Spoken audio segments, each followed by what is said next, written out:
The sun hung low and merciless over the endless grassland, painting everything in shades of gold and rust.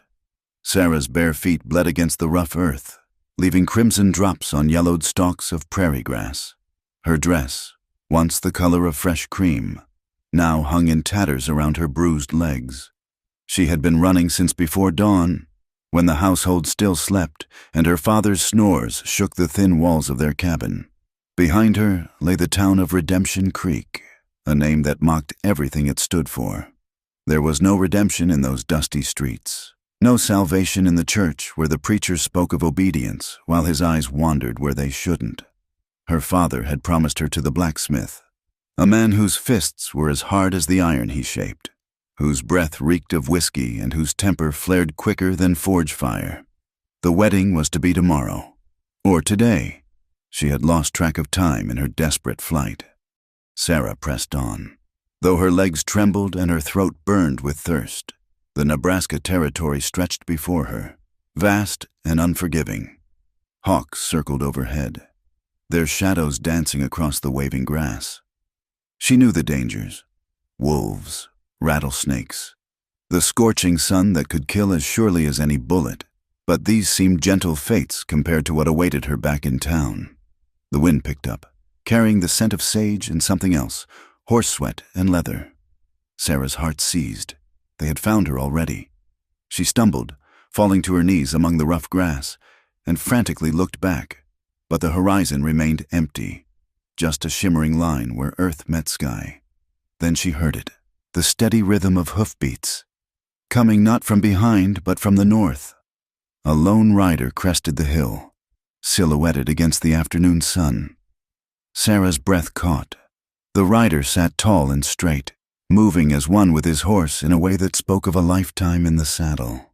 As he drew closer, she saw the long black hair flowing free, the decorated leather shirt, the proud set of his shoulders. A Lakota warrior.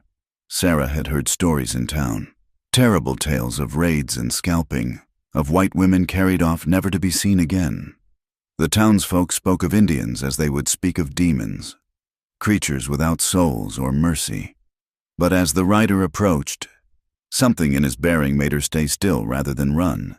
Perhaps it was exhaustion, or perhaps some instinct deeper than fear. The warrior's horse was a paint mare, brown and white patches gleaming with good health. He reined in some 20 feet away, studying her with eyes as dark and unreadable as deep water.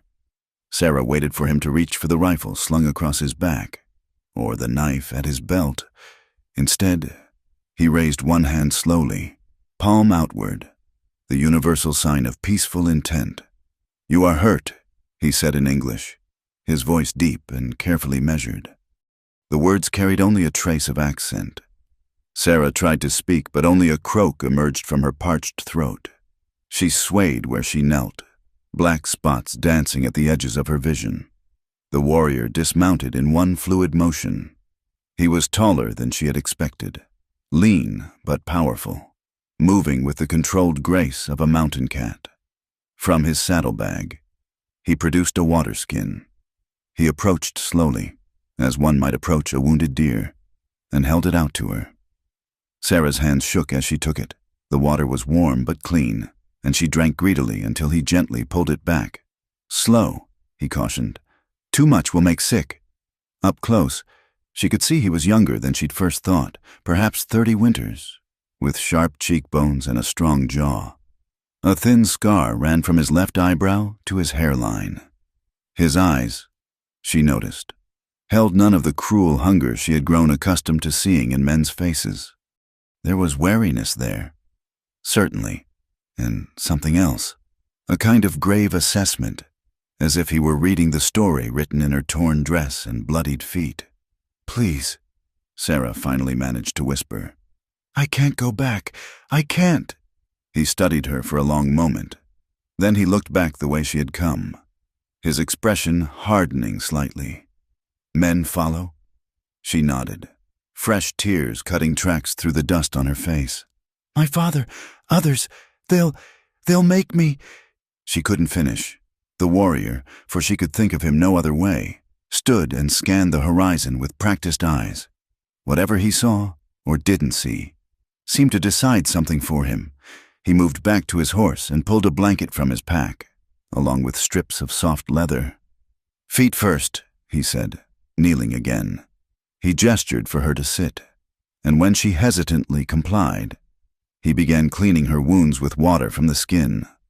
His hands were gentle but efficient, the hands of someone who had tended many injuries.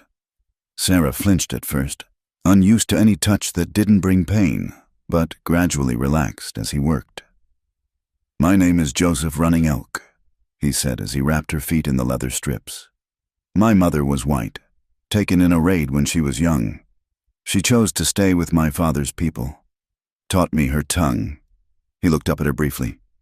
"What do they call you?" "Sarah," she whispered. "Sarah Whitman." "Sarah." He said it carefully, as if tasting the sound. "Where you run to?" "Sarah Whitman." The question she had been avoiding since she'd slipped out of her father's house. Where could a woman alone go in this vast wilderness? She had no money, no family beyond the ones she fled from, no skills beyond keeping house and avoiding her father's fists. "I don't know," she admitted. "Away, just away." Joseph Running Elk finished with her feet and sat back on his heels. The afternoon sun was sinking lower, painting his bronze skin with warm light. He seemed to be weighing something in his mind, some decision that went beyond the simple choice of helping or leaving her. "Dark comes soon," he said finally. "The coyotes hunt at night, men too." He stood and extended his hand to her. "You come. I know a place." Sarah stared at his outstretched hand. Everything she had been taught screamed warnings: savage, heathen, dangerous. But those same voices had told her to be obedient, to marry where she was told, to accept her lot with Christian resignation. Those voices had led her to this moment. Barefoot and bleeding in the wilderness, she took his hand. He lifted her easily to her feet, steadying her when she swayed, with careful movements. He wrapped the blanket around her shoulders, then lifted her onto his horse as if she weighed nothing.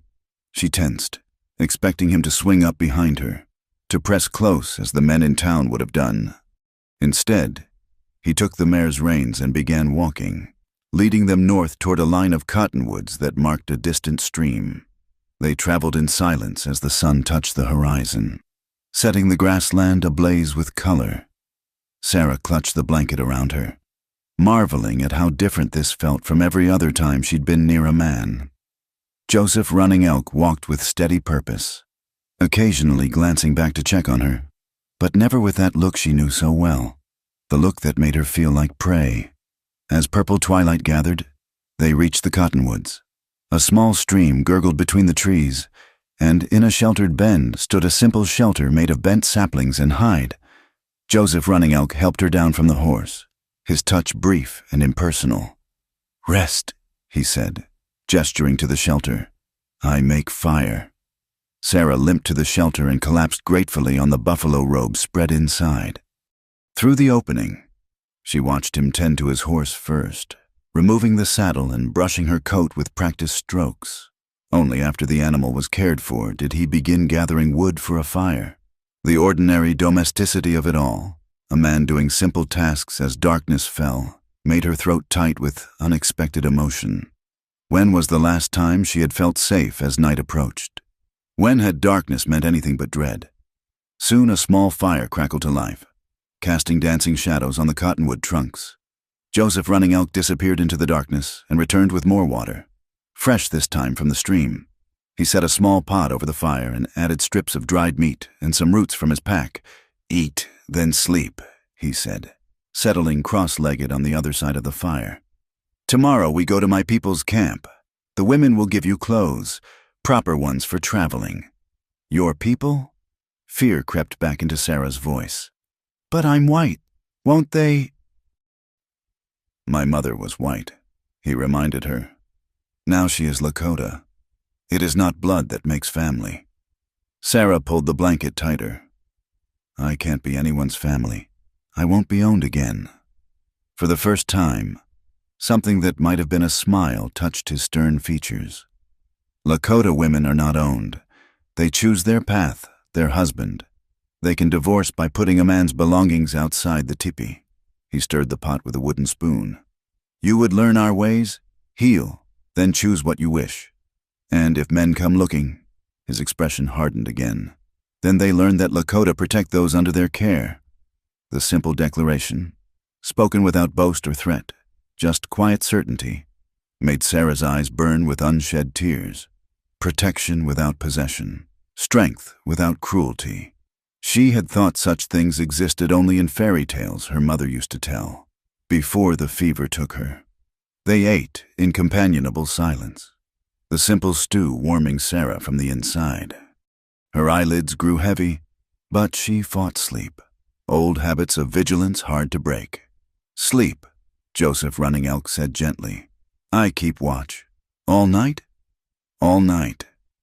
And so Sarah Whitman, who had not slept soundly in years, curled up on buffalo robes in a shelter of bent trees and hide, while a Lakota warrior sat silent by the fire.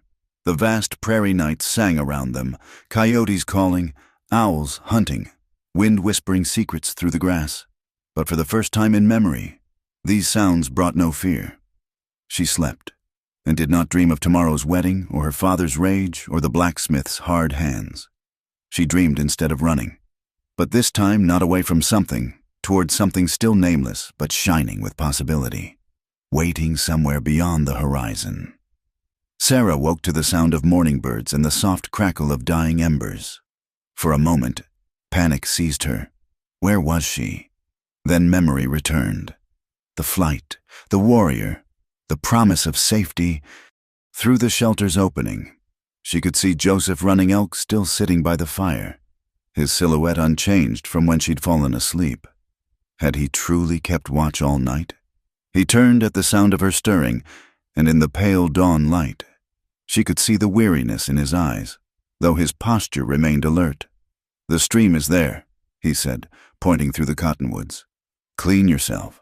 I will not look." Sarah emerged from the shelter, testing her wrapped feet. They hurt, but the leather strips cushioned the worst of it. She limped to the stream, finding a secluded spot behind a fallen log.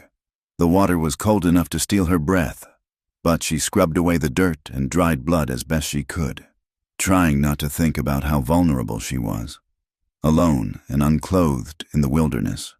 When she returned, Joseph Running Elk had laid out items on a blanket: a leather dress, soft and worn from use, moccasins, and strips of cloth for her hair. "My sister's," he explained. "She has many. Will not mind." Sarah fingered the dress, marveling at the careful beadwork along the hem. It was finer than anything she'd owned. Despite being Indian clothing, she retreated to the shelter to change, emerging transformed. The dress fell to her calves, modest but allowing freedom of movement she'd never experienced in her constraining cotton garments. "Better," Joseph Running Elk said, and she thought she caught approval in his tone. He had already packed the shelter with practiced efficiency, loading everything onto his patient mare. "Can you ride?" "A little," Sarah admitted. Her father had owned a plow horse, though she'd rarely been allowed to ride. "Good. Today we share the horse. My camp is one day's ride, maybe more with rest stops." He helped her mount, then swung up behind her. Sarah tensed, waiting for hands to wander, for his body to press inappropriately close. Instead, he maintained a careful distance, only touching her waist lightly to steady her when the horse moved. They rode north as the sun climbed, following no trail Sarah could see, though Joseph Running Elk never hesitated in his direction. The grassland gave way to low hills dotted with juniper and pine. He stopped frequently, checking their back trail, letting her drink and rest. During one such stop, as they sat in the shade of a large boulder, Sarah finally asked, "Why are you helping me?" He was quiet for so long she thought he wouldn't answer.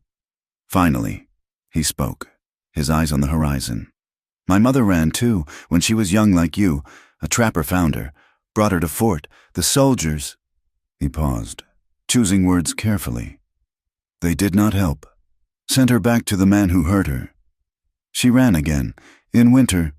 My father's hunting party found her near frozen. She chose to stay with us, learn our ways, found kindness she never knew with her own people.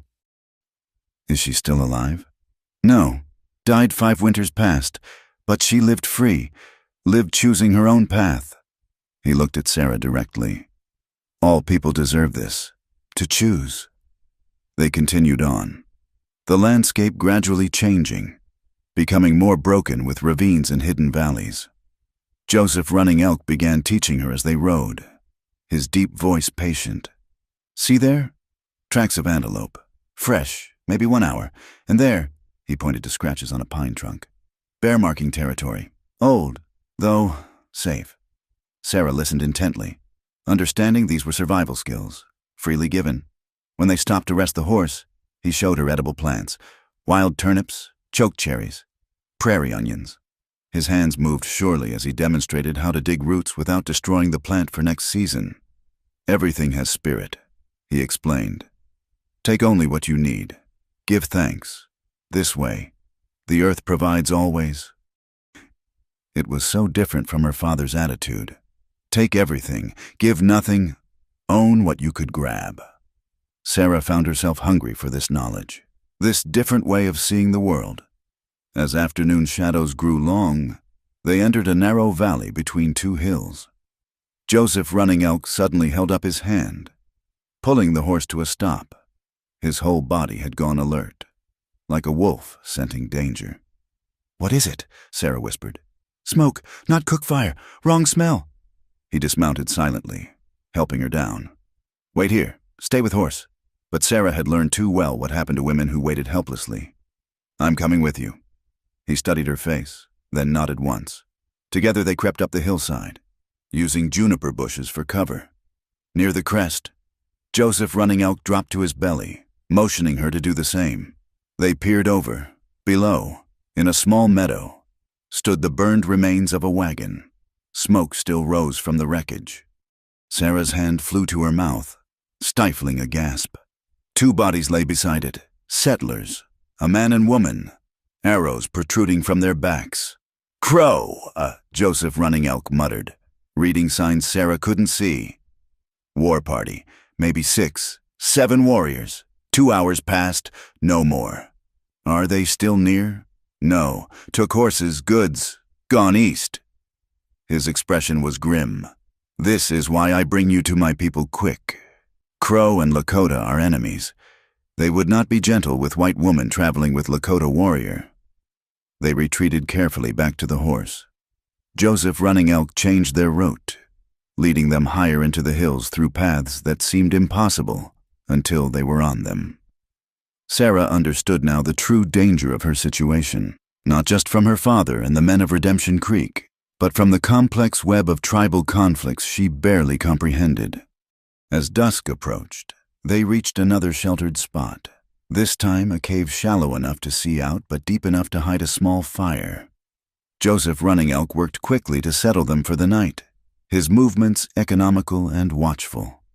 We cannot reach my people today, he said. Too dangerous and dark. Rest here, leave at first light. Sarah helped gather wood, proud when he nodded approval at her selection of dry branches that would burn with little smoke.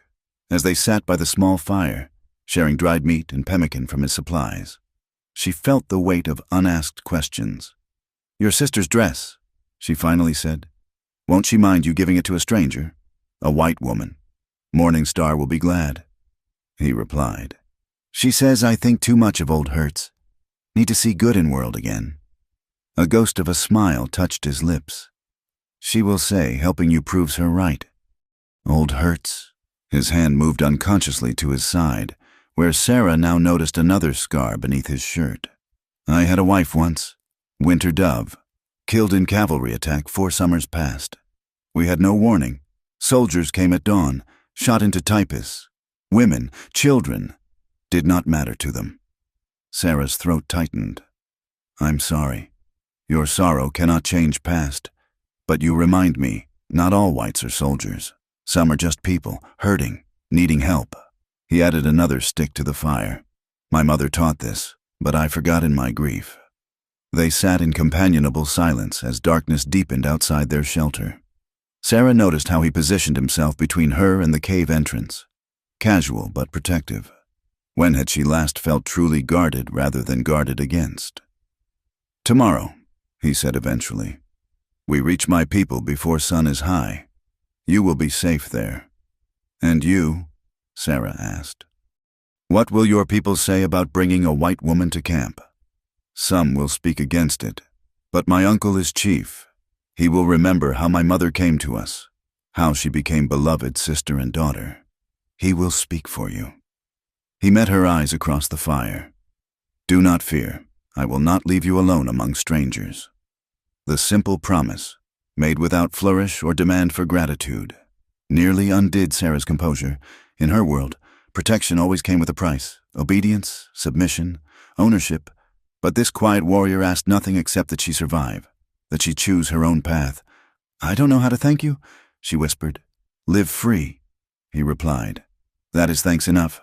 As the fire burned low, Joseph Running Elk began to sing softly in his own language, a low, melodious chant that seemed to weave through the night air like smoke. Sarah didn't understand the words, but the tone was clear. A prayer, perhaps, or a warding against evil. She fell asleep to that ancient music, feeling for the second night in a row the impossible luxury of safety. Outside, the vast prairie darkness held its dangers: bears and wolves, crow war parties, her father's pursuit that would surely come. But inside this small circle of firelight, with this unlikely protector keeping watch, Sarah Whitman began to believe she might actually survive to see what choices tomorrow would bring. The last thing she heard before sleep took her was Joseph Running Elk adding wood to the fire, ensuring the light would last until dawn, a warrior's vigil, freely given, asking nothing in return. For the first time in her life, Sarah began to understand what honor looked like. The next days blurred together in a rhythm of survival and learning. True to his word, Joseph Running Elk had brought Sarah to his people's camp, where she was received with curiosity but not hostility. His uncle, Chief Stonehand, had listened gravely to her story and granted her sanctuary. Now, as autumn dressed the hills in gold and rust, Sarah found herself adapting to a life she could never have imagined. "No, not like that," Morning Star said, laughing as Sarah struggled with scraping a deer hide. "Too much pressure and you tear. Too little and fur remains. Here, feel." Joseph's sister guided Sarah's hands, showing her the proper angle and motion. Morning Star had indeed been delighted to have another woman near her age in camp, especially one who provided such amusing entertainment with her clumsy attempts at basic tasks. "I'm hopeless," Sarah sighed, sitting back on her heels. "You learn," Morning Star assured her. "When I was small, I ruined many hides. Mother made me practice on old ones until my hands knew the way." Across the camp, Sarah could see Joseph Running Elk working with the younger boys, teaching them to string bows. He moved among them with patient authority, adjusting grips, demonstrating draws. Sometimes he would glance her way, and she would quickly return to her work, face warming. The days had developed a pattern: mornings with the women, learning the endless tasks that kept the camp running: hide work, beating, food preparation, gathering. Afternoons, Joseph would find her for different lessons, the kind meant to keep someone alive in the wilderness. "Today we track," he announced one afternoon, appearing at the teepee where she worked. "Come." Sarah set aside her beating, another skill she was slowly mastering, and followed him. They walked far from camp, into a grove of aspens whose leaves whispered secrets in the breeze. "What do you see?" he asked, pointing to the ground. Sarah studied the earth carefully, remembering his previous teachings. "Deer tracks, but different sizes." "Good. What else?" She knelt, examining more closely. "The smaller ones are on top, so—" "A fawn following its mother." His approving nod made her ridiculously proud. "Yes, how long ago?" This was harder. She touched the edge of a track, feeling the moisture in the pressed earth. "Recent? The edges are still sharp. Maybe 2 hours. Good eyes." He moved forward, showing her broken twigs. disturbed leaves, all the small signs of passage she was learning to read. Why important to know this? To find game? Yes, but also to know who moves through your land. Animal, human, friend, enemy, all leave signs. They spent the afternoon tracking the deer, never intending to hunt, just following the story written in the earth. Joseph Running Elk was a different teacher than any Sarah had known. He never raised his voice, never showed impatience when she missed obvious signs. When she succeeded, his quiet approval meant more than any effusive praise. As they turned back toward camp, they came upon a creek swollen with recent rain. The crossing they'd used before was now a rushing torrent. "We go upstream," Joseph decided, but after walking a considerable distance, no better crossing appeared. "I can wade across," Sarah offered, though the water looked cold and swift. He studied the current, then her. "No, too dangerous. I carry you." Before she could protest, he had lifted her easily, one arm under her knees, the other around her back. Sarah went rigid, memories flooding back. Other men, other hands, never meaning safety. "Breathe," Joseph said quietly, not moving. "I will not hurt you." Sarah forced herself to relax, to trust.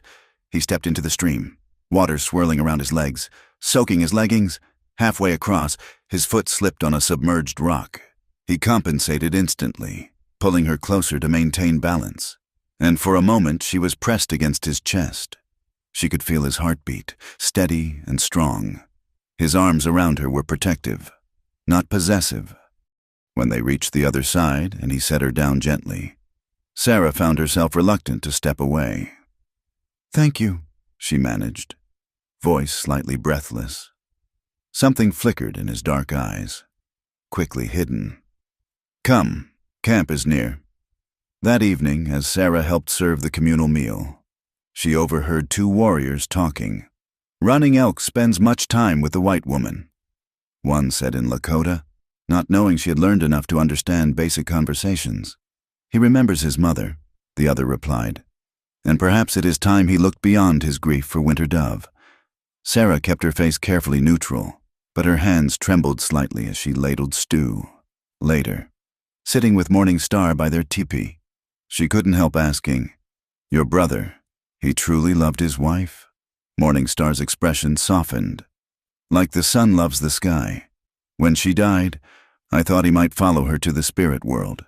For 2 seasons, he was like a ghost himself. Only duty kept him here." "And now," Joseph's sister gave her a knowing look, "now he teaches a white woman to track deer and carries her across streams. The women talk, you know. They say he smiles again, sometimes." Sarah felt heat rise in her cheeks. "He's only being kind. He promised to keep me safe." "My brother does not make promises lightly," Morning Star said, "but safety and kindness, these are not why a warrior begins to sing again when he thinks no one listens." That night, unable to sleep, Sarah walked to the edge of camp where she could see the stars. The vast prairie sky still awed her, so different from the closed-in feeling of her father's house. She wasn't surprised when she heard quiet footsteps behind her. "Cannot sleep?" Joseph asked, coming to stand beside her. Too many thoughts. They stood in comfortable silence, watching the stars wheel overhead. Finally, he spoke. "You are different now, stronger." "I'm learning," Sarah said, "though I'll never be truly Lakota." Being Lakota is here." He touched his chest. "Not in blood alone. You work hard. Respect our ways. The people see this. And you." The question slipped out before she could stop it. "What do you see?" He was quiet for so long she feared she'd overstepped. Then, "I see a woman who chose fear over surrender, who grows stronger each day, who makes my sister laugh and helps the elders without being asked." He paused. "I see someone I am glad I found that day on the prairie." Sarah's heart beat fast in her chest. In her old life, such words from a man would have been a prelude to demands, to taking what they wanted. But Joseph Running Elk simply stood there, respecting the space between them, letting his words be enough. "I dream sometimes," she admitted quietly. That my father finds me, that he drags me back. Then he would face me, Joseph said simply, and all my people. You are under our protection now. I don't want to bring trouble to your camp. He turned to look at her then, his face serious in the starlight. Trouble comes whether we wish it or not, but a life without honor, without protecting those who need protection, this is not life at all. A cold wind swept across the prairie, and Sarah shivered. Without hesitation, Joseph removed his blanket and draped it around her shoulders, his hands lingering just a moment on her arms. Come, the night grows cold. As they walked back to camp together, Sarah wrapped in his blanket. She felt something fundamental shifting inside her. The fear that had been her constant companion for so long was slowly being replaced by something else. Not love, not yet, but the possibility of it. The understanding that strength could be gentle, that protection could be freely given, that a man's honor could be a shelter rather than a cage. She thought of the woman she'd been just weeks ago, bleeding and terrified on the prairie, ready to accept death over captivity. That woman could never have imagined this, walking safely through the darkness with a warrior who had shown her more respect in a few weeks than she'd known in a lifetime. Joseph, she said softly as they reached the camp's edge. He paused, looking at her with those deep, patient eyes. Thank you for everything. He inclined his head slightly. You give thanks too much. I do only what is right. But as Sarah made her way to Morningstar's teepee, still wrapped in his blanket that smelled of sage and wood smoke, she knew it was more than that. In choosing to help her, to teach her, to stand between her and harm without asking anything in return, Joseph Running Elk had shown her something she'd never believed existed, that there were still good men in the world, men who understood that true strength lay not in taking, but in protecting. Sleep came easier that night, wrapped in his blanket, knowing he was somewhere in the camp, keeping watch as he always did. The stars wheeled overhead. The prairie wind sang its ancient songs, and Sarah Whitman continued her journey from fear to trust, one careful step at a time. The morning started like any other, with frost crisping the grass and the camp stirring to life. Sarah was helping Morningstar prepare the morning meal when the dogs began barking, not their usual greeting bark, but the aggressive sound reserved for strangers. Joseph Running Elk appeared at her side so quickly she hadn't seen him approach. His hand rested on his knife hilt, body coiled with readiness. Stay close to the teepee, he ordered, then moved toward the camp's edge where other warriors were gathering. But Sarah recognized the voice that rang out across the morning air, and her blood turned to ice. I know she's here, my daughter Sarah Whitman. I've come to take her home. Her father, somehow, he'd found her. Through the gathering crowd, she could see them, 5 men on horseback. Her father, Samuel Whitman, sat in the lead, his face red with drink and fury despite the early hour. Beside him rode Thomas Brennan, the blacksmith she was meant to marry, his massive frame making his horse look small. 3 other men from Redemption Creek completed the group, all armed, all wearing the righteous expressions of men who believed their cause just. Chief Stone Hand emerged from his teepee, dignified despite the early hour intrusion. Joseph Running Elk stood at his right hand, translating as the chief spoke. Why do white men come armed to our peaceful camp? Sarah's father spat tobacco juice, deliberately close to where the chief stood. We come for stolen property. That woman there, he pointed directly at Sarah, who had emerged despite Joseph's warning, is my daughter. She was taken by your savage. I was not taken. Sarah stepped forward, her voice stronger than she felt. I chose to leave. Thomas Brennan's laugh was ugly. Women don't choose, girl. You belong to your father until you belong to me. That's the law. White man's law. Joseph Running Elk said coldly.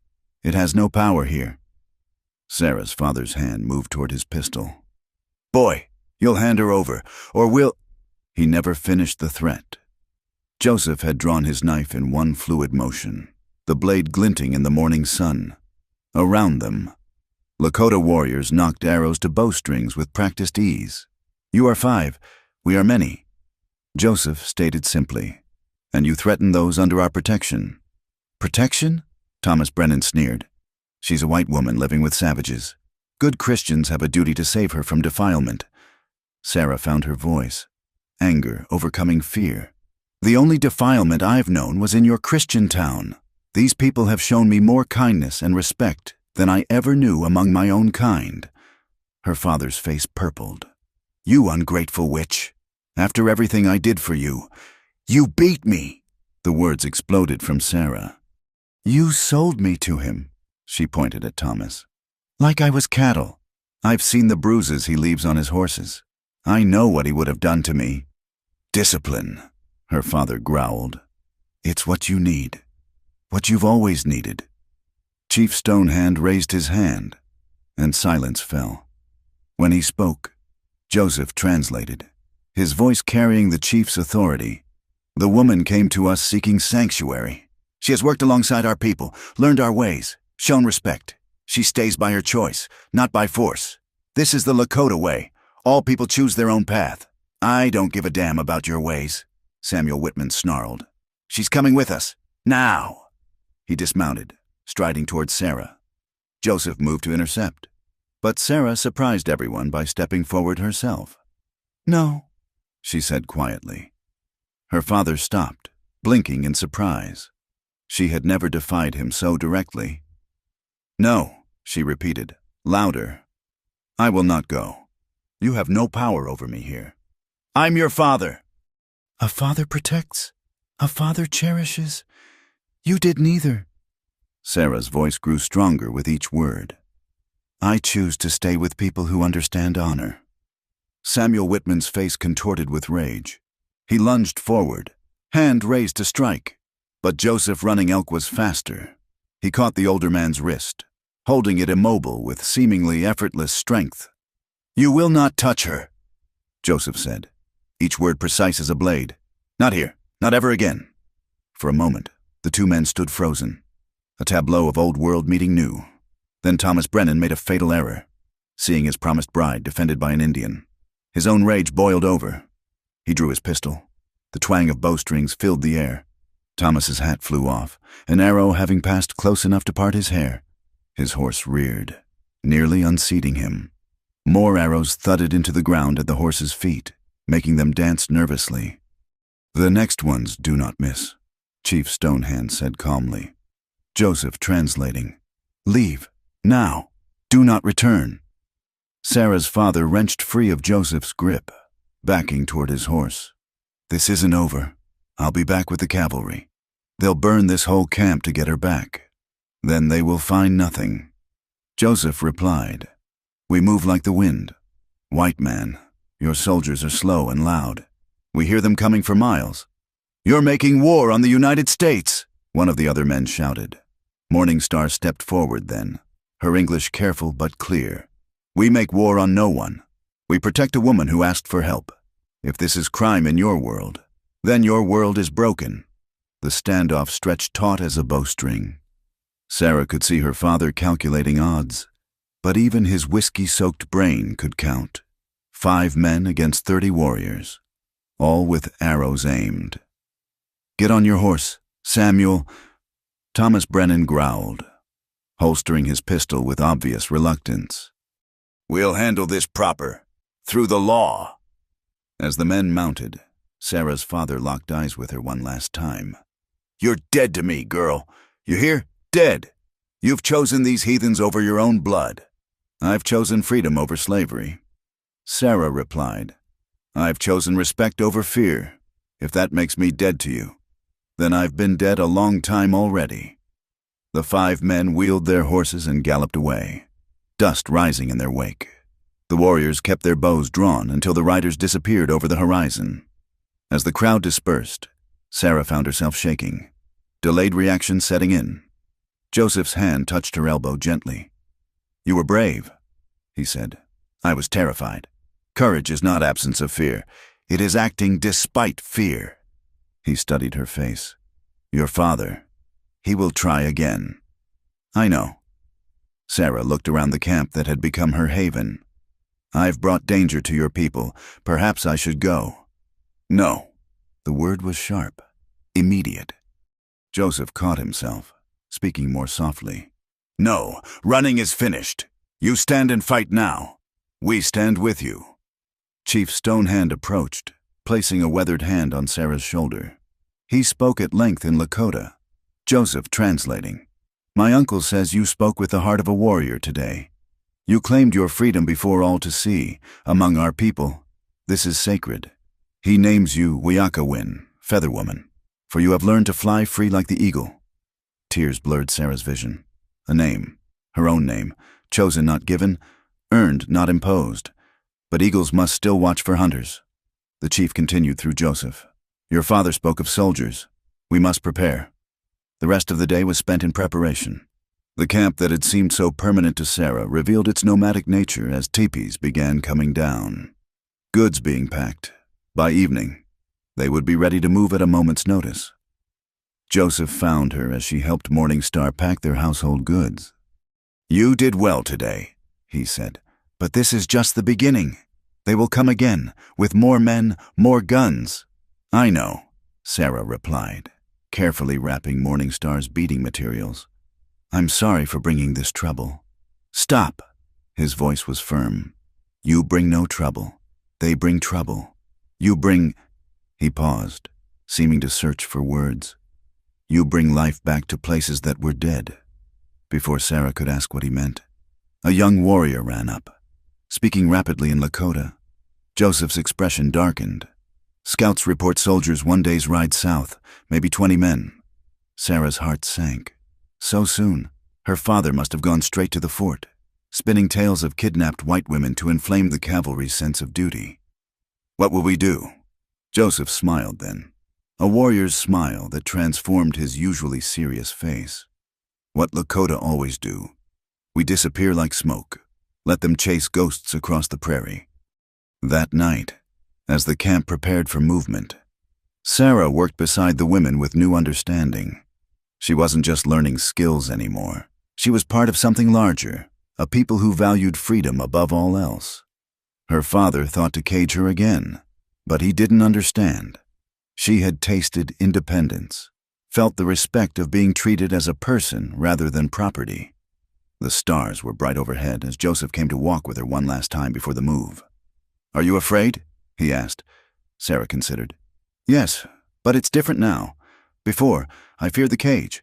Now I fear losing my freedom. It's a better fear. I think one worth facing." He nodded approval. "Tomorrow we go north, into the sacred hills. Soldiers do not follow there. Too easy to ambush. Too hard to track. You will be safe." "We will be safe," Sarah corrected. "I'm not separate anymore. Your people's danger is mine." In the darkness, she felt rather than saw his smile. "Wiakawin, yes. You understand now." As they stood together under the vast prairie sky, Sarah knew the coming days would test her newfound courage, but she also knew she would not face them alone. Behind her stood a people who understood that freedom was worth any price, and beside her stood a warrior who had shown her that strength and gentleness could live in the same heart. Let them come, she thought. Let them all come. They would not find the frightened girl who had fled Redemption Creek. They would find Feather Woman, who had learned to fly. The fire burned low, casting dancing shadows across the hidden valley where they'd made camp after 3 days of hard travel. Most of the band slept, exhausted from evading the soldiers who pursued them like stubborn hounds. But Sarah couldn't sleep. She sat wrapped in a buffalo robe, watching the flames die to embers. Joseph Running Elk materialized from the darkness, moving with his characteristic silence. He added wood to the fire, then settled across from her. "Your thoughts are heavy," he observed. Sarah pulled the robe tighter. "I keep thinking about that life, the one I left behind. Sometimes it feels like a nightmare I've awakened from. Other times—" She struggled for words. "Other times, you wonder if this is the dream." She nodded, surprised by his understanding. "Everything has changed so fast. A month ago. I was preparing for a wedding I dreaded. Now I'm learning to tan hides and speak Lakota while running from the cavalry. Change comes like the storm. Joseph said, swift, powerful, washing away what was before. They sat quietly for a while, listening to the night sounds, an owl calling, wind through pine boughs, the distant yip of coyotes. Finally, Sarah gathered courage to voice what had been weighing on her heart. In my world, my old world, men and women, there were rules, expectations. She stared into the fire, unable to meet his eyes. I was taught that a woman's body was currency, to be guarded until it could be traded in marriage. Then it belonged to her husband, to use as he wished. Joseph's expression darkened, but he remained silent, letting her speak. My mother, before she died, she tried to prepare me, told me to be dutiful, to endure, that it would hurt at first, but that was normal, that men had needs and wives had obligations. Sarah's voice grew bitter. She never said it could be different. Maybe she didn't know. Your mother lived in a cage, Joseph said quietly. She taught you to survive in that cage. She could not teach what she did not know. Sarah finally looked at him. What do Lakota women know? He considered carefully. They know their worth is not in what they can endure, but in who they are. They know their bodies are their own, gifted by the Great Spirit. They know that joining with a man should bring joy, not pain. Joy, Sarah repeated, the word foreign on her tongue in this context. My mother told me once. Joseph continued, that she pitied white women, said they were taught to fear what should be beautiful. Among our people, women have power. They choose their husbands. They can divorce simply by placing his belongings outside the teepee, in the marriage bed. Their pleasure matters as much as the man's. Sarah felt heat rise in her cheeks, but didn't look away. I've never heard anyone speak of women's pleasure, because your people make sacred things shameful. They take what should be sharing and make it taking. His voice held an edge of anger. This is why I promised you would never be hurt. I have seen what your world does to women. It is wrong. The fire popped, sending sparks spiraling upward. Sarah watched them rise and disappear into the darkness. Sometimes, she admitted, her voice barely above a whisper, when you help me down from your horse, or when you steady me crossing a stream, I feel things. But then fear comes, because I was taught that feeling leads to pain. Joseph leaned forward slightly. Fear is the enemy of joy. It makes the body rigid when it should be soft, closed when it should be open. This is why Lakota mothers teach their daughters differently. They teach that desire is natural, like hunger or thirst. That satisfaction is their right. But how can they be sure? How can they trust? Because Lakota men are taught too. From boyhood, we learn that our strength is for protecting, not conquering. That a woman's trust is a gift to be earned, not a prize to be taken. A man who hurts a woman in the marriage bed brings shame to himself and his family. Sarah absorbed this, trying to reconcile it with everything she'd been taught. Thomas, the blacksmith, he used to say that women who enjoyed that were wicked, broken. Then he was a fool, Joseph said flatly, and a coward. Only weak men need women to be broken. They fell silent again. Sarah felt as if she stood at the edge of a precipice, looking down at beliefs that had shaped her entire life. To question them felt dangerous, revolutionary. I dream sometimes, she confessed. Not nightmares about my father or Thomas. Different dreams, about possibilities, but I wake ashamed. Shame is a chain your people wrapped around you. You can choose to remove it. How? Joseph stood and moved around the fire to sit beside her, careful to maintain respectful distance. By learning your own heart, by understanding that what you feel is natural, not wicked, by knowing you have the right to choose, always choose, what happens to your body. Sarah turned to look at him, studying his face in the firelight. Even if I chose to never, to always keep distance, even then, especially then, his eyes were steady, sincere. I told you I would die before hurting you. This includes hurting your spirit by pushing past your boundaries. But you're a man. Don't you have needs? The word tasted bitter, carrying all the weight of her father's teachings. I have feelings, Joseph corrected. Desires. Yes, when you smile while learning a new skill, when you laugh with Morning Star, when you stand brave against your father. I feel many things, but these are my feelings to manage, not your burden to carry. Sarah felt tears threaten. No man had ever suggested his desires were his own responsibility. In my old life, she said slowly, I was taught to make myself small, quiet, accepting, to never want, only to be wanted, to never choose, only be chosen. But here, she gestured at the camp around them.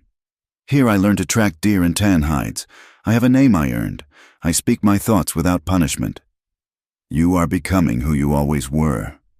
Joseph said, not changing, uncovering.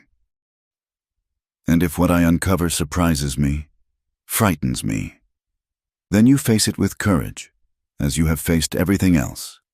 He paused, then added quietly, and you are not alone in facing it. Sarah felt something shift inside her chest, like ice beginning to crack under spring sun. When you carried me across that swollen creek, I felt safe, not just from drowning, safe from everything. I'd never felt that before with a man. This is as it should be. A man's arms should be sanctuary, not threat. Your wife, Winter Dove, she knew this? This safety? A sad smile touched his lips. Yes, she was fierce in her own right, afraid of nothing. But in my arms, she could be soft. She said it was like being held by the mountain, strong, steady, unchanging. You must miss her terribly. I do. But grief is not a cage either. It is a season that passes. He looked at her directly. She would have liked you, would have said you have the heart of a warrior struggling to break free. The fire had burned low again. Around them, the camp slept peacefully, secure in their hidden valley. Tomorrow would bring more flight, more uncertainty. But tonight, in this moment, Sarah felt something she'd never experienced, the possibility of healing. I'm afraid, she admitted, not of you, of myself, of discovering I'm not who I was taught to be. This is wisdom, not weakness. Change requires courage. Joseph stood, preparing to return to his guard post. But know this, Wiaka win, whatever you discover about yourself, you remain under my protection. Whatever you choose or do not choose, you are valued here. As he walked away, Sarah called softly, Joseph? He turned. Thank you for seeing me as more than something to be owned or fixed or saved. You were never broken, he replied. Only caged, and cages, no matter how strong, cannot hold an eagle forever. Alone again by the dying fire. Sarah sat with her thoughts. The conversation had opened doors she'd kept locked for so long. Behind them lay possibilities she'd never dared imagine. That her body could be her own. That desire wasn't sin. That she had the right to want and choose and feel. It terrified her. It exhilarated her. In the distance, a wolf howled, answered by another. Even predators, she realized, sang to their mates with tenderness. The natural world knew nothing of shame, only connection. She thought of Joseph's steady eyes, his careful distance, his promises that asked nothing in return. Thought of how different it felt to be protected rather than possessed. For the first time, she began to understand that when he'd whispered, I'll die before I hurt you, he hadn't just meant physical pain. He meant he would never cage her spirit again. As the stars wheeled overhead and the fire died to glowing coals, Sarah Whitman, Wiaka Win, felt the first stirrings of what freedom might truly mean. Not just escape from her father's house or Thomas's fists, but liberation from the chains wrapped around her mind and heart. Tomorrow she would run again, flee the soldiers who sought to drag her back to that old life. But tonight, she had taken the first steps on a different journey, toward healing, toward trust, toward the possibility that joy might exist where she had only known fear. The owl called again, and this time, it sounded like a blessing. The storm struck without warning, as prairie storms often did. One moment the sky was clear, the next, Black clouds rolled in like an avalanche, bringing sheets of rain and violent wind. The band had been traveling through a narrow canyon when the deluge hit, turning the dry creek bed into a raging torrent. "To high ground," Chief Stonehand commanded, but the chaos of wind and water swallowed his words. Sarah clung to her horse as it struggled against the rising water. Through the driving rain, she could see families scattered, children crying, everyone fighting toward the canyon walls. Then she heard it, a rumbling that wasn't thunder. "Flash flood!" Joseph's voice cut through the storm. He was suddenly beside her, reaching for her horse's reins. "The canyon will fill! We must—" His words were cut off by shouting from behind. Through the rain, Sarah could see them, mounted soldiers, appearing like specters at the canyon's mouth. They had tracked the band after all, choosing the storm as cover for their ambush. There, the white woman! She recognized Thomas Brennan's voice, carrying over the storm. Everything happened at once. The floodwaters surged higher. Gunshots cracked through the air. Joseph's horse screamed and went down, throwing him into the churning water. Without thinking, Sarah slid from her own mount and plunged after him. The current was brutal, slamming her against rocks, filling her mouth with muddy water. But she had learned to swim in the creek near her childhood home, one of the few freedoms she'd stolen for herself. She fought the current, searching desperately until she saw him struggling to stay afloat, his left arm hanging uselessly. "Joseph!" She managed to grab his good arm, using the current to push them toward a cluster of boulders. They hauled themselves up, gasping, as chaos reigned around them. The soldiers had dismounted, taking cover behind rocks, exchanging fire with the Lakota warriors who had managed to find high ground. But the storm was the greater enemy. Sarah watched in horror as a wall of water crashed through the canyon, sweeping away horses, supplies, everything in its path.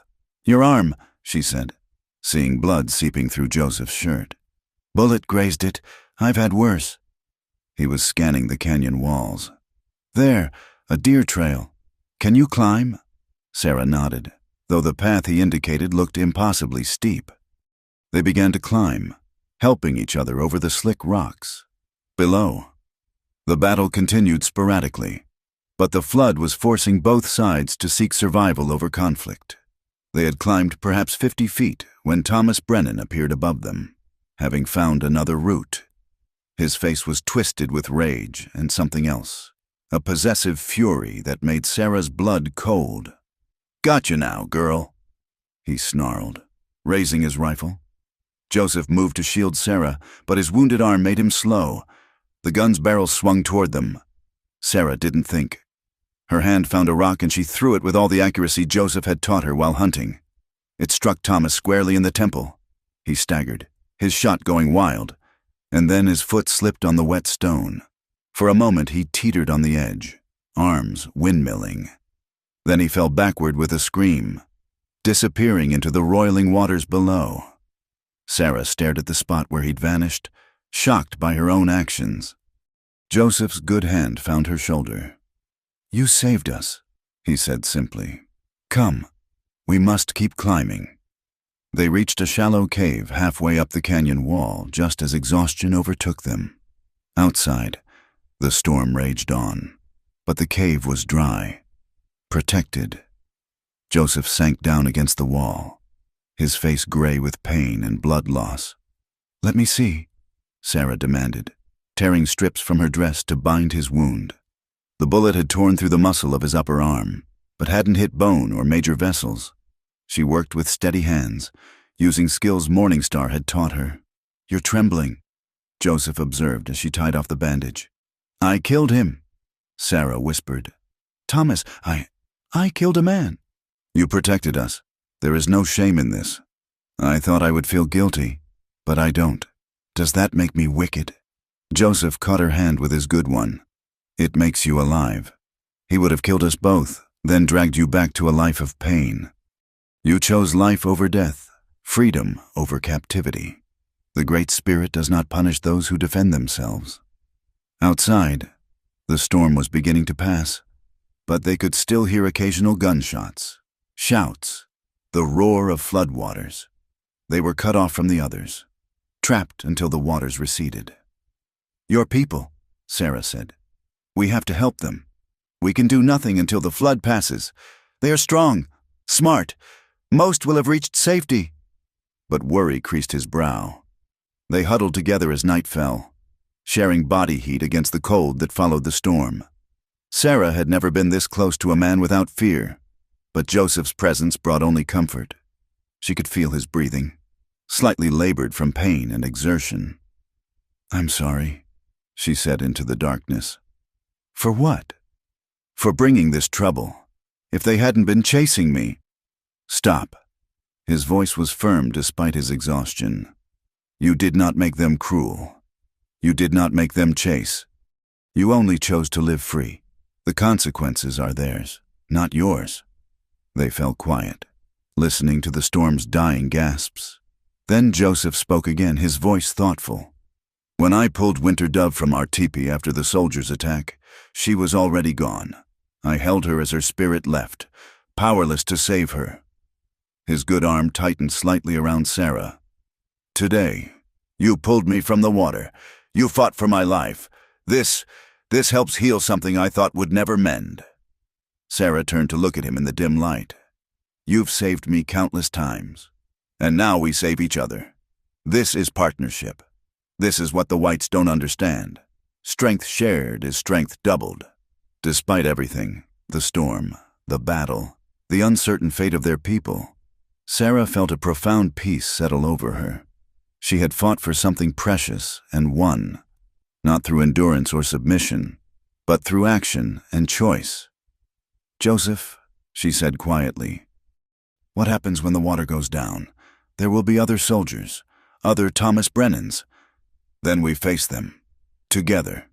He paused, then added, "Unless you wish to leave, you could go east, where no one knows you. Start fresh." The suggestion hit Sarah like cold water. "Leave? After everything? Is that what you want, for me to go?" "No." The word came quick, forceful, then softer. "No, but I would not cage you with my wanting. You must choose freely." Sarah thought of the life she'd fled, the cage of her father's house, the prison of Thomas's expectations. Then she thought of the life she'd found, Morningstar's laughter, the pride in Chief Stonehand's eyes when he named her Wayaka Win, the careful patience with which Joseph taught her to survive.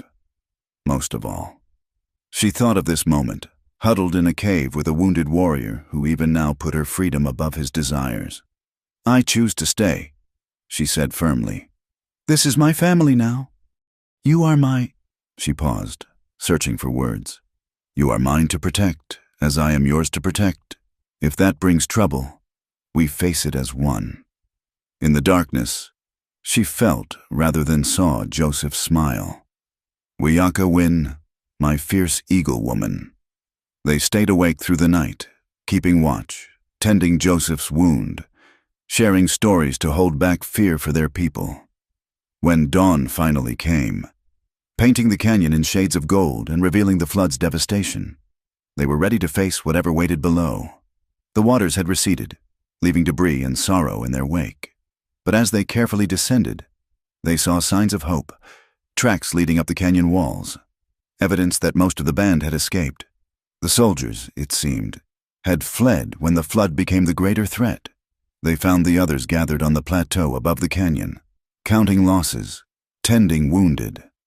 Morningstar ran to them, tears of relief streaming down her face. "We thought you were lost." When Joseph's horse went down, "Your new sister is part fish," Joseph said with a weak smile, "and part warrior. She saved my life twice in one day." As the story spread through the camp, how Sarah had pulled Joseph from the flood, how she had struck down the white man who would have killed them both, the way people looked at her changed. She was no longer the rescued white woman learning their ways. She was Wayaka Win, who had proven her place among them with courage and blood. That night, as the band made camp in a safer place and mourned their losses, Sarah sat with Joseph as the medicine man properly tended his wound. She held his hand as they cleaned and stitched, offering the same steady presence he had always given her. No cage, she whispered when the pain made him grimace. Not for either of us. Just chosen bonds, freely given. He squeezed her hand in answer. And in that simple touch was a promise of all the tomorrows they would face together.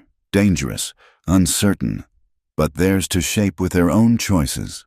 The storm had passed, leaving destruction but also clarity in its wake. They had been tested by water and blood, by nature and man's cruelty.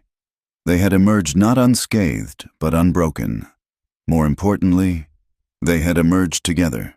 The autumn moon hung full and bright over the valley where the band had made their semi-permanent camp. 3 moons had passed since the flood and battle in the canyon. Joseph's arm had healed clean, leaving only a scar to mark where Sarah's quick action had saved them both. The threat of soldiers had faded as winter approached. Few cavalry units would risk the harsh plains weather to chase a single white woman who clearly didn't want rescuing.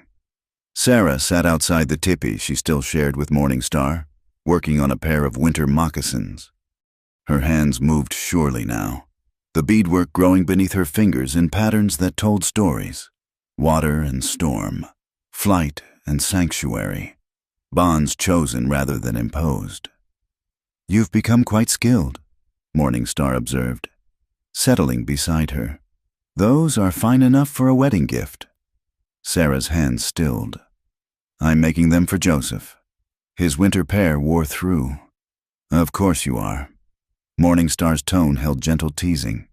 Just as he happened to need new arrow fletching last week and a new knife sheath the week before. Heat touched Sarah's cheeks. Friends help each other. Friends. Morningstar laughed.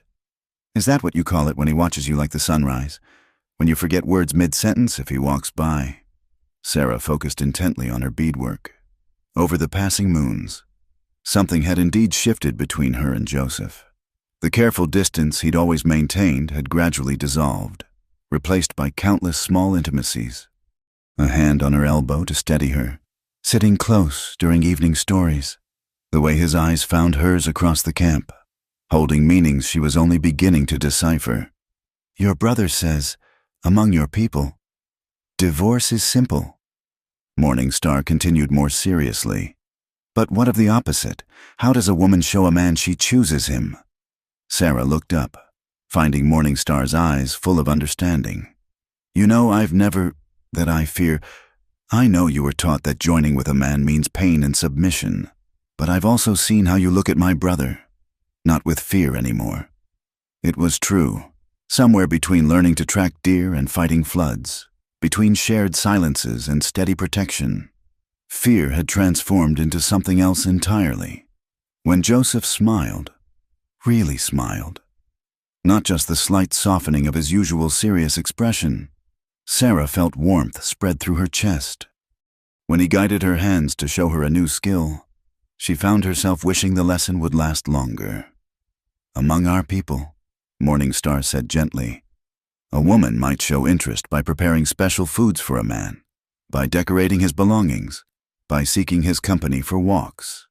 She paused meaningfully. By making him winter moccasins with patterns that speak of partnership. Sarah studied the beadwork under her hands, unconsciously. She had been creating interlocking designs, paths that wove together, separated, but always returned to unity. That evening, as the camp settled into nighttime routines, Sarah found herself walking toward the grove where Joseph often went to think. He stood with his back to her, watching the stars emerge, but turned at her approach. Wiyaka win. You should be by the fires. The night grows cold. I'm not cold, she said, though autumn's bite was sharp. I wanted to. That is, I finished these. She held out the moccasins, moonlight catching the careful beadwork. Joseph took them slowly, examining the patterns with growing understanding. These are very fine, he said carefully. The design speaks of choice, Sarah interrupted, her courage suddenly fierce. Of paths that join by will, not force. Of partnership born from respect, not ownership. Joseph set the moccasins aside with great care, then stepped closer. Even now, he stopped just beyond arm's reach, letting her set the distance. Sarah, he said, using her white name as he did in moments of deep emotion. You know my heart. Have known it for moons now, but I made promises. To never hurt me, to die before causing me pain. Sarah stepped forward, closing some of the distance between them. You've kept those promises. But Joseph, I'm not that terrified woman you found on the prairie anymore. I've learned to fight floods and soldiers. I've taken a life to save yours. I've found my strength. Another step. Now I want to learn what lies beyond fear. Be certain, he said, voice rougher than usual. I have waited. I can wait longer. I don't want to wait. The words came out in a rush. When you were wounded, when I thought I might lose you, I realized I've been letting my past steal my future. Thomas is dead. My father thinks me dead. But I'm alive. Joseph, for the first time in my life, truly alive. And I choose— She didn't finish because Joseph closed the remaining distance, his hand coming up to cup her face with infinite gentleness. What do you choose? Wiaka win. You, she whispered. I choose you. Not because I need protection anymore, but because I want partnership. Not because you saved me, but because you let me save myself. His thumb traced her cheekbone, and Sarah leaned into the touch that would have terrified her months ago. Among my people, Joseph said softly, a man must court properly, bring gifts to the woman's family, prove his worth. You've been courting me since the day we met. Sarah replied, every lesson, every patient moment, every time you saw me as a person instead of property. I need no horses or blankets to know your worth. Your ways are still new, your healing still fresh. I would not rush. Sarah silenced him by reaching up to touch his face in return, mirroring his gentle hold. Then don't rush, but don't hold back either.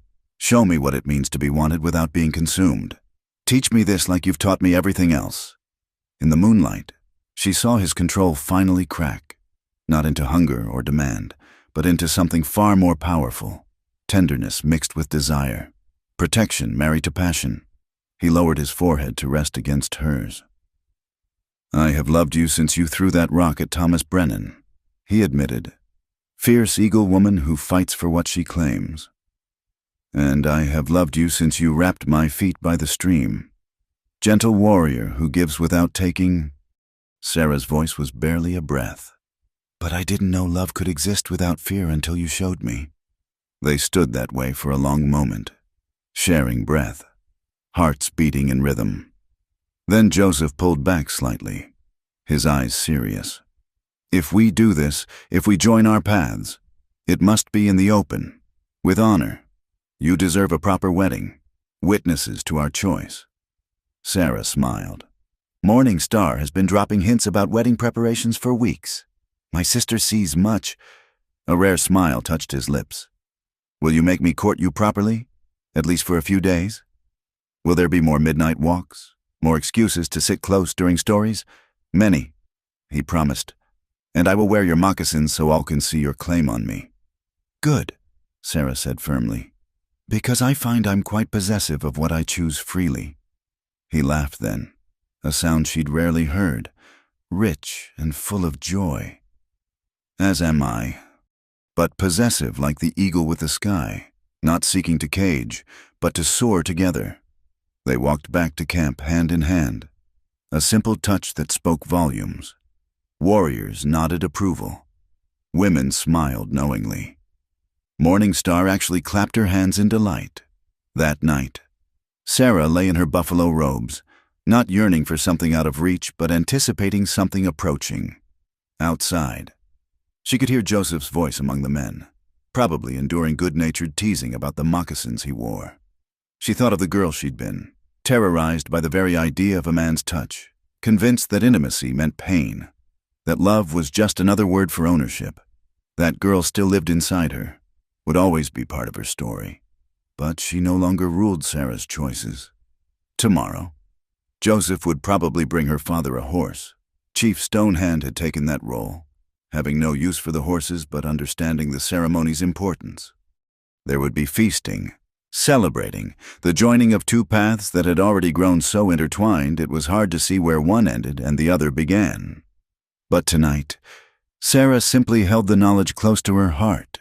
She had chosen love over fear, trust over terror, and somewhere in the camp, a Lakota warrior wore moccasins that declared to all who could read the signs, "This woman claims this man. This man treasures this woman. These two choose each other freely."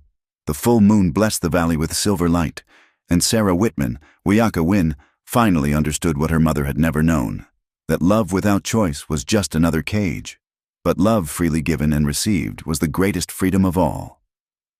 Dawn broke golden across the prairie, painting the grassland in shades of amber and rose. Sarah stood at the edge of camp, wrapped in the wedding blanket Joseph's grandmother had woven decades ago. The ceremony had been simple yet profound, Chief Stonehand speaking words of binding while they stood before the sacred fire, the whole band witnessing their choice to walk as one. Now, as the camp stirred to life on this first morning of their married life, Sarah watched the sun rise with new eyes. Joseph emerged from their teepee, their own dwelling now, raised by the community as a wedding gift. He moved to stand behind her, wrapping his arms around her, enfolding her in warmth and safety. "No regrets?" he asked quietly, his breath warm against her ear. Sarah leaned back into him, marveling at how natural it felt, only that it took so long to get here.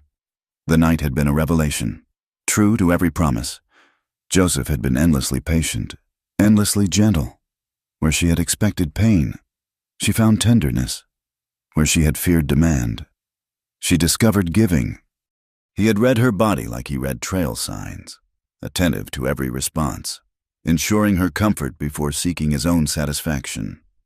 For the first time, Sarah understood what her mother had never known, that intimacy could be a conversation, not a conquest. The scouts report buffalo moving south. Joseph said, "The band will follow. It means leaving this valley. Then we go." Sarah replied simply, "Home isn't a place anymore. It's wherever we stand together." He turned her in his arms, studying her face in the morning light. "You've changed so much from the frightened woman I found." "No," Sarah corrected. "I've become who I always was, beneath the fear. You didn't change me, Joseph. You gave me space to change myself." They were interrupted by Morningstar's cheerful call. "Stop watching the sunrise and come eat. Married life doesn't excuse you from daily work." Laughing, they joined the others for the morning meal. Sarah moved through the familiar routines with new belonging. She wasn't a guest anymore, or even adopted family. She was wife to a respected warrior, with her own place in the intricate web of relationships that bound the band together. As the camp prepared for travel, Sarah worked alongside the other women, dismantling teepees with practiced efficiency. She caught some of the older women watching her with approval, this white woman who had learned their ways, who had proven herself in flood and battle, who made their Joseph smile again after his long grief. "You're truly one of us now," Blue Shell woman said as they worked, not by blood, but by choice. "The strongest bonds are those we choose." The truth of those words resonated deeply. Sarah thought of her father, her blood kin who had tried to sell her like cattle.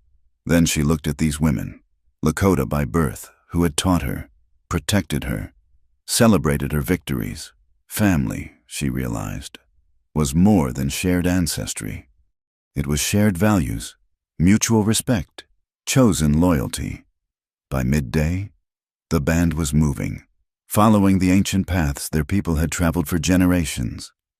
Sarah rode beside Joseph, comfortable now on her own pony, a wedding gift from the band. As they crested a hill, the vista before them took her breath away. Endless grassland rippling like a golden ocean, dotted with wildflowers, beneath a sky so vast it seemed to hold eternity. "It's beautiful," she breathed. "This is what they would take from us," Joseph said, his voice carrying an edge of sadness. "The whites push ever westward, claiming land that cannot be owned, fencing what should run free." Sarah heard the unspoken worry. Their idyllic life, this freedom she'd found, existed in a shrinking bubble. Every year brought more settlers, more soldiers, more pressure on the traditional ways. "Whatever comes," she said firmly. "We face it together." He reached over to take her hand. Together, yes. They made camp that evening by a clear stream, the kind of spot Joseph had taught her to recognize. Water, shelter, good sightlines for defense. As Sarah helped raise their teepee, she marveled at how natural it all felt now. Her hands knew the work. Her body had strengthened. Her mind had expanded to hold new languages, new skills, new ways of seeing. After the evening meal, as stars began to pierce the darkening sky, an elder named Singing Crow called for stories. One by one, people shared tales of hunts and heroes, of wisdom learned and lessons taught. Then Singing Crow turned to Sarah. "We'aka win," he said formally. "You have a story now. Will you share it?" Sarah felt all eyes turn to her. Once, such attention would have made her shrink, try to disappear. Now she sat straighter, finding her voice. "I'll tell of a woman who lived in a cage," she began, "who was taught that walls meant safety and chains meant love. This woman believed the lies until the cage became too small, the chains too heavy, so she ran." She told it all. The fear, the flight, the warrior who showed her that strength could be gentle. She spoke of learning to track and hunt, to scrape hides and bead moccasins, of facing her father's claim and choosing her own path, of flood and battle, of saving and being saved. This woman learned that freedom isn't just absence of chains, Sarah concluded. It's the presence of choice. Every day, she chooses to stay, to learn, to love, to fight for this life she's built. And every day, the choice makes her stronger. Silence greeted the end of her tale, then nods of approval, murmurs of agreement. She had told it well, in the way of their oral traditions, making the personal universal. Later, in the privacy of their teepee, Joseph held her close. "You told our story beautifully," he said. "Our story isn't finished," Sarah replied. "It's just beginning." Then we write it together, day by day. They made love slowly, still learning each other's rhythms, still marveling at the trust that allowed such vulnerability. Sarah, who had once believed a woman's lot was to endure, discovered she could ask for what she wanted, could guide and be guided, could find joy in giving pleasure as much as receiving it. Afterward, they lay entwined, listening to the night sounds of the camp, dogs settling, babies fussing, the soft voices of those on watch, safe sounds, home sounds. "I used to dream of escape," Sarah murmured against his chest. "Now I dream of staying, of children who will run free across this grassland, of growing old beside you, becoming one of those wise women who teach young ones to bead. These are good dreams." Joseph said, "Worth fighting for when the hard times come." "Will they come? The hard times?" "Yes," he answered honestly. "The white world presses closer each year, but we've survived hard times before. We'll survive them again." Sarah thought of the journey that had brought her here, from a terrified woman fleeing an arranged marriage to a wife lying content in her husband's arms. Every step had required courage, from that first desperate flight to the daily choice to try, to learn, to trust. "Then we face them as we've faced everything," she said, "together. No cages for either of us, just chosen bonds." Joseph's arms tightened around her. "I'll die before I let anyone cage you again, and I'll fight beside you to keep us both free," Sarah promised in return. Outside their teepee, the prairie wind sang its eternal song. Stars wheeled overhead, the same stars that had witnessed her desperate flight, now watching over her chosen home. Tomorrow would bring its own challenges, the constant movement of nomadic life, the endless work of survival, the looming threats from an expanding nation that didn't understand or respect the indigenous way of life. But tonight, Sarah Whitman, Weaka Win, Feather Woman, wife of Joseph Running Elk, rested in the certainty of love freely given and received. She had learned to track and hunt, to work hides and speak Lakota. More importantly, she had learned to trust, to choose, to fly free. The girl who had fled Redemption Creek would barely recognize the woman she'd become. That girl had known only fear, had accepted that marriage meant ownership, that a woman's voice should stay silent, her desires unspoken. This woman spoke her mind in council, rode her pony with skill across difficult terrain, could track a deer or defend a loved one with equal fierce competence. This woman knew that true strength lay not in dominance, but in partnership. That love was not a cage, but wings, as sleep claimed her. Sarah smiled. Tomorrow, she and Joseph would ride toward the horizon together, following the buffalo, fleeing nothing, chasing only the promise of another day lived free. Whatever the future held, soldiers or settlers, hardship or plenty, they would meet it as equals, as partners, as two people who had chosen each other and continued to make that choice with every sunrise. The prairie wind whispered through the teepee walls, carrying dreams of buffalo and freedom, of children yet to be born who would know both worlds, of love that transcended the boundaries others tried to impose. And somewhere in that wind, Sarah could swear she heard the cry of an eagle, wild and free, soaring on currents no cage could ever contain. Thank you so much for listening to this story. I'd love to know where you're listening from. Please share in the comments below. Don't forget to subscribe to the From Wild West channel and let us know what you thought of Sarah and Joseph's journey. Your thoughts and feedback mean the world to us.